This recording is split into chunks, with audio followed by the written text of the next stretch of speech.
Hola for oral practice 7B. We're going to quickly go back to our map of the city that we did some of in 6B last week and have our people go to new places. So first answer the questions about that, and then we will do a little bit of review for our upcoming test 1.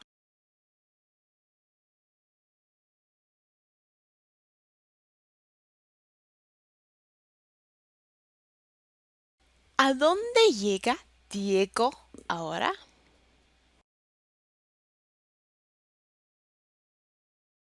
Diego llega al correo ahora.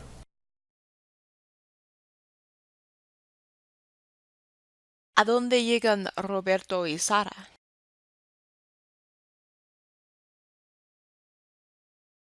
Roberto y Sara llegan al centro comercial.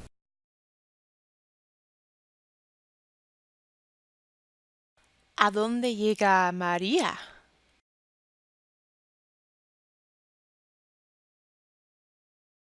María llega al cine.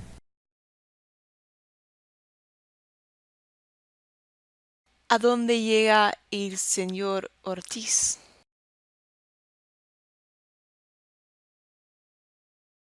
El señor Ortiz llega al semáforo.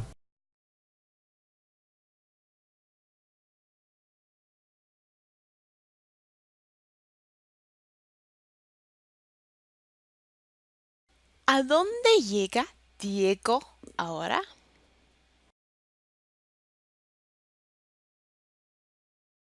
Diego llega al correo ahora.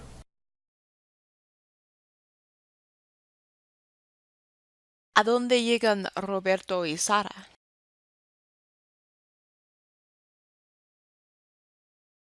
Roberto y Sara llegan al centro comercial.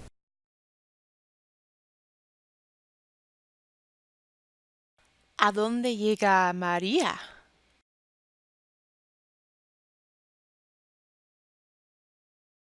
María llega al cine.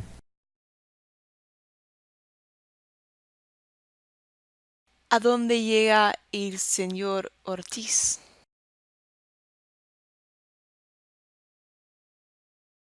El señor Ortiz llega al semáforo.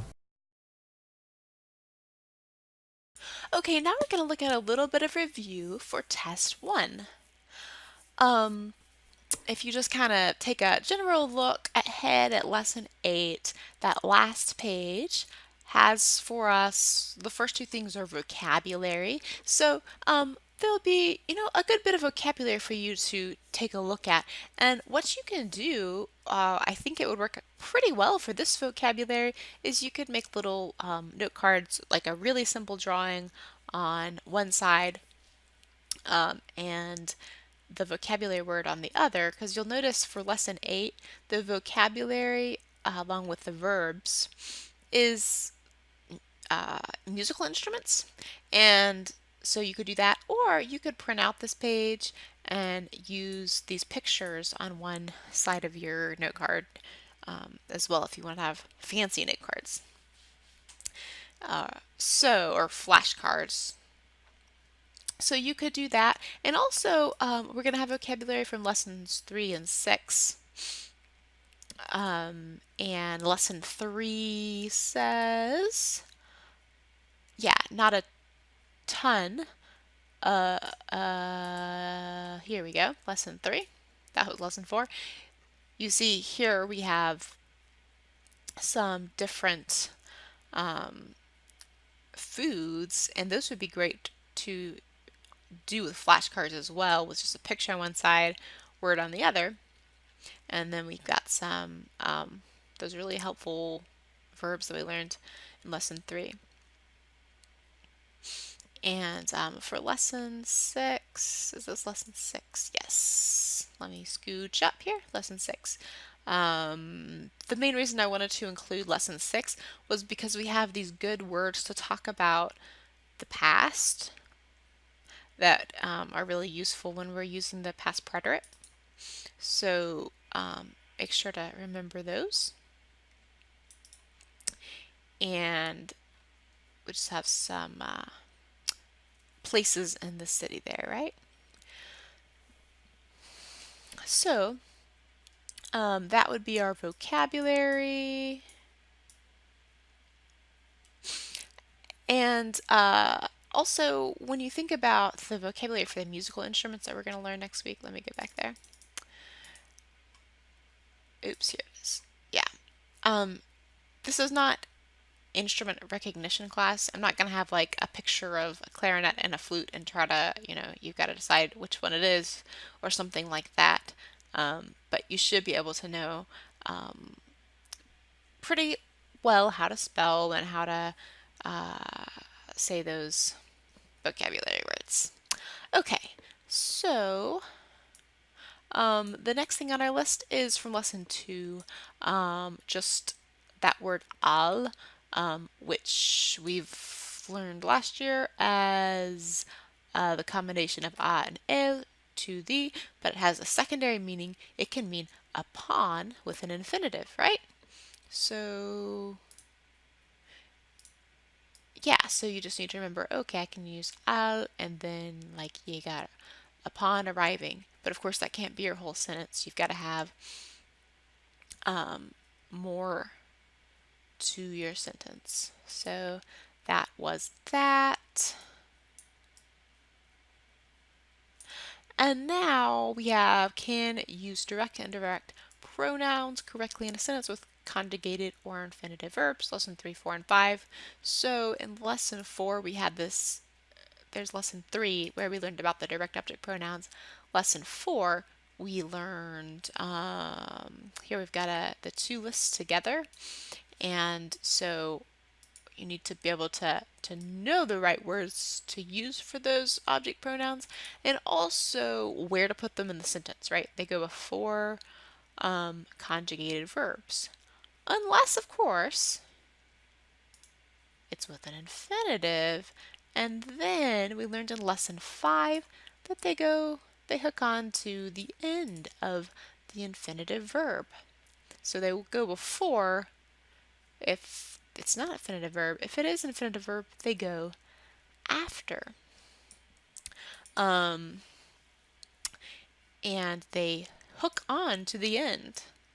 And sometimes that means that we need a spelling change, or not a spelling change, but we need to add in a accent mark. And that happens when you've got both the indirect and the direct object pronoun, right? Both together. If you haven't, and you think you could use some extra practice, you can do these translation activities that you find in the regla section. Whichever rules you feel most uncertain about, try doing the translations there. And of course, you can check them in the written lesson answer key. You can check your answers. Okay, so that's the direct and indirect object pronouns. And then we have can correctly conjugate AR, ER, and IR verbs that are regular in the past preterite, including the ones that end in car and czar. And we'll learn about those in lesson 8. Don't be too worried. They just have a spelling change in the yo form if they end in car or czar. So you should at this point be able to conjugate the AR verbs in the preterite.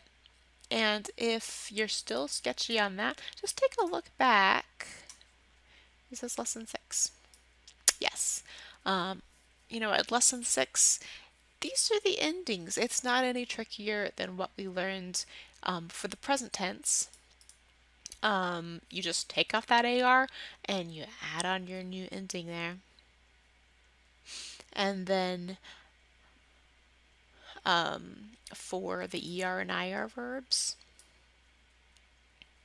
that's for this lesson, lesson 7. It's the same thing, but there's just a new little list, very similar to the AR verbs, but the ER and IR get the same endings. So you take off that ER or you take off that IR from the preterite, and you just add on these endings. And that's all. And then your in the past preterite tense all of a sudden. So the only other thing on our list is how to know if a verb is safe to assume is regular or not. Um, and if it's regular in the present, it's generally regular in the past. That's the main rule. Also, remember regular shoe verbs, if they're AR shoe verbs and they were shoe verbs in the present, they too should be regular in the past. If they were ER shoe verbs, they are usually also going to be regular in the past, not shoe verbs anymore. But if you have an I of shoe that was a shoe verb in IR, you will not be able to conjugate it regularly in the uh, past preterite. It is going to have a little change, and we'll talk about that later. So that's the one that you got to watch out for with shoe verbs. So I hope you do well on the test. Felicidades, has terminado la práctica oral. Now, scroll down to the written practice.